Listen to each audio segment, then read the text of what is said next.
Hi, I'm Alistair, the Grumpy CIO. And what am I grumpy about this week? Maths, and our overarching worship of it, when in fact it's mostly useless. So maths, and Americans, maths, has an S on the end of it. Math, what is math? Maths. Is supposed to be the bedrock of our world, and in fact it's almost blasphemy to suggest that we would not be worshipping at the great thing about mathematics. I've got the AI to just generate me a bunch of people worshipping the place with equations on the board. But what does that mean? This was inspired by me by a post with Andrew Reterath, which came out, which was talking about how the fact that ChatGPT dumbs everything down after he goes and done this amazing work to improve our brains, which is, I'm not disagreeing with that at all. I think that is all true. But I think it spoils the point for me, a different point, which is, why are we worried about that for maths? It isn't what is important. I was reminded of this also by a question on Question Time. For those not in the UK, there's a thing called Question Time where politicians get walked in and just get slammed by members of the public, sometimes with intelligent questions. And this was a beautiful piece, I presume, of just, trolling. But students currently study maths till 16. Rishi Sunak wants to increase this to 18. What difference will 4 years make? And of course the answer is it cannot be 4 years, it can be 2 or 3. 16 to 18 inclusive, 3.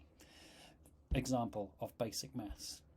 So as businesses, we're sitting there going, we will be lost out. In that particular example, it's like maths qualifications, we're going far behind Korea. It was Korea in that case. China obviously gets trotted out, behind the Chinese on maths. Businesses will suffer and Britain will, and Western economies will die. So it just isn't true. So as a business owner, I'll tell you what I want, what I really, really want. And I was also telling my guilty pleasure, which is Lucifer. Absolute trash TV, and I loved every moment of it. The devil comes down and says, so tell me, what is it you truly desire? All I just want is maths-related logic skills. To start with, I just want people who can add and subtract.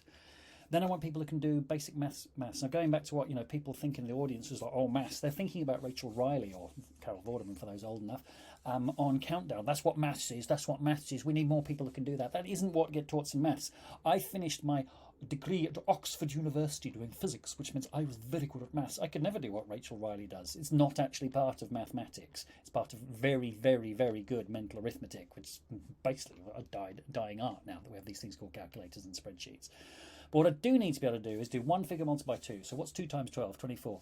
You do need to be able to do that kind of basic maths. You need to be able to divide 2 figures by 1 figure. So 36 by 3, 12. You need to be able to do that very quickly, stuff in your head. As an employee, you can sit there just going, hang on a minute.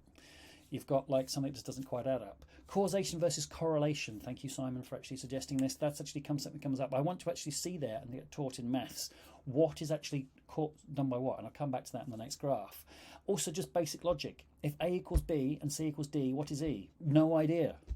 But this comes up. Scale, come back to the next one as well. If you can do all of these things, then you can use ChatGPT and you can use Twitter and you actually have some kind of nuance. Also means as an employer, you are employing people who actually know what the bloody hell they're talking about. You can sit there going, I can reference and I can analyse certain things.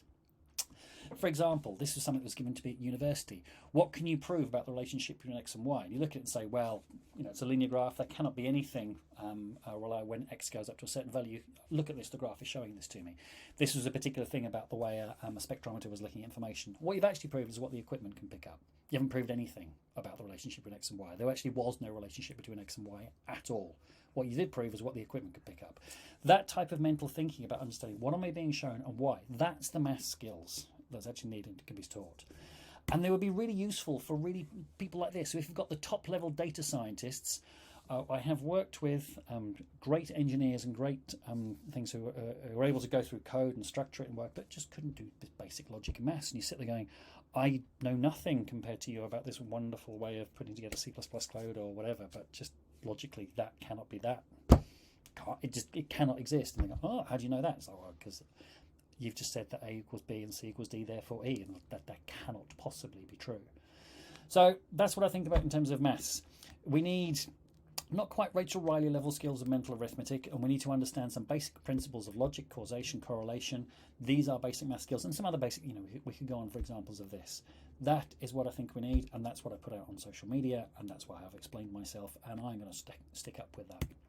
Thanks for watching. I'm Alistair, the Grumpy CIO of Shipshape.vc. We are the investment search engine. Come for us for venture capital, angel investment, and similar related things. We have 70,000 portfolio companies analysed as well, so you can find people who've been invested in your space. We help you find the money you need. Thanks for watching.